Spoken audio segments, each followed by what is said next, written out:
I mean, when you look at what's going on with Canopy Growth, it's just unbelievable with the progression that we've seen with the company. What are your thoughts? Well, it's a good example of the retrenchment that's happening in the industry. We see a lot of the cannabis producers have come out. They spent a lot of money initially, obviously, to ramp up operations, to create inventory. And that kind of caught up distribution there for everyone. And, so what we've seen over the last year is a lot of retrenchment with these companies. They've really cut back on costs. They've cut back on, focusing on their core activities versus all these ancillary activities, really trying to get their inventories in line with not so much demand, but the ability to meet that demand through the limited distribution opportunities that are out there. And also waiting for, the continuous growth in the medical marijuana space with, clinical trials being run and things of that nature. So I think this is kind of typical. We're seeing a lot of these, better managed, better capitalized companies retrench, kind of get themselves in a position to weather the storm and kind of continue to take advantage and position themselves well to gain market share in a ever expanding cannabis market. Yeah, I think it's really interesting. I mean, in fact, MKM actually said the results are a beacon of hope. When you see that the sales year over year have grown, but the concern is, and not just for Canopy, but just in general, that sales are lagging what they could be and that there's just so much available and the demand just is not reaching. There's limited distribution.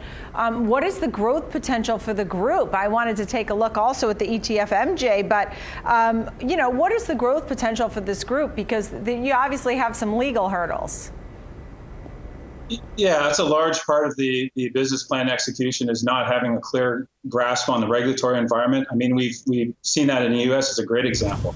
Obviously, hemp is legal. CBD extracted from hemp is legal in most states in the U.S. now. The problem is, CBD has also been approved as a drug with Epidiolex, which is manufactured by GW Pharma, which means that we can't use it as a food additive, nutritional supplement. So there's some limitations there until the FDA comes out with proper guidance in that regard.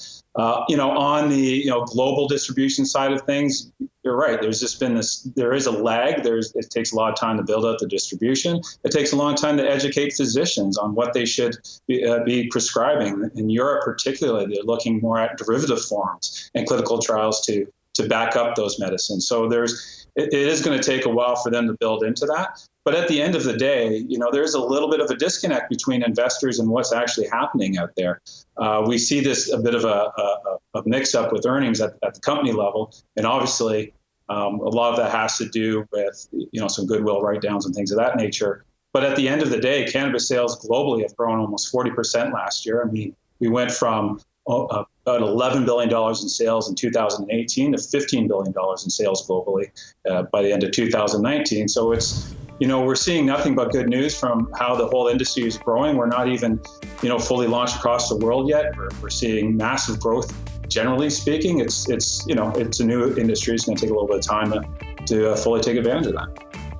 We just had up many of the names in the cannabis world and overall, and we saw Canopy Growth up about 16%. Tilray was having a nice day overall, and I know MJ, the ETF under your umbrella, actually tracks the market cap weighted index of this group, cannabis and tobacco, some tobacco names as well. Are there names within the group, because of what they do or the exposure that they have or the partnerships that they have, that seems to be a little better situated than others?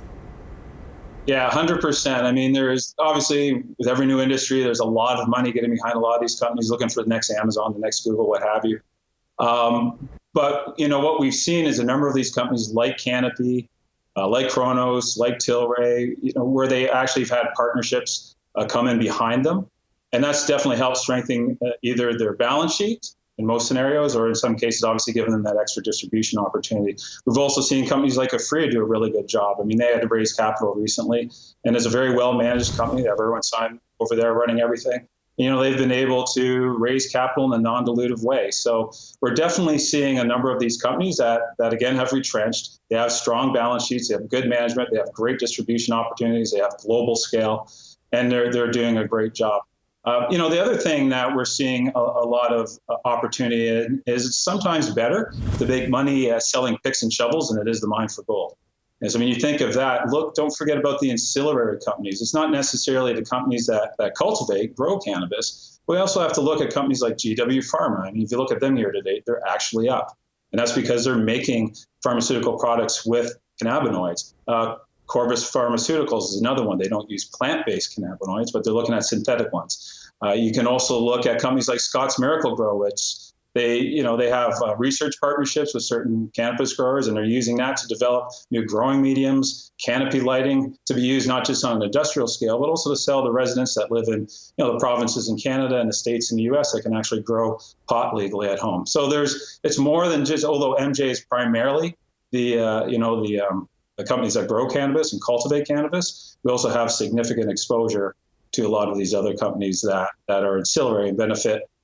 Don't take the ups and downs of the regulatory environment so much.